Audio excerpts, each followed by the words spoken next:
Today we're looking at the Aiphone JV Series video intercom kit, so let's see what's inside. Here we have an outdoor station with a wide-angle camera. Next is a 7-inch indoor monitor. Last but not least, we have the power supply that will connect to the indoor monitor that will power up the outdoor station using only 2 wires. Let's get to it.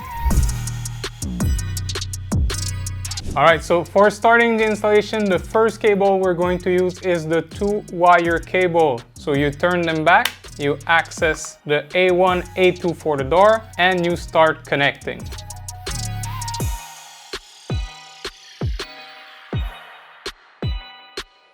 Now that the first cable is connected, we're going to use the second cable. This one is for the power supply and the indoor monitor. So this way your whole system will be powered up. Now that your solution is connected, all is needed to do is power up your system. Power cable from your power supply. Alright, and now let's see how it works. I ring the doorbell.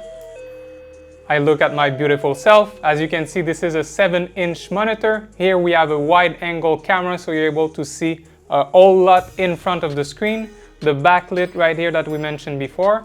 And if you open the door, and let's go inside the main menu. As I mentioned before, also you have the memory picture right here. So when you click on it, you're able to capture a picture of what happened in front of your doorbell. So you're able to see who was there even if you weren't home. So everything is stored inside your indoor monitor. This is the JV series from Aiphone. This is an easy to install kit, an easy solution for any kind of video and intercom installation you need.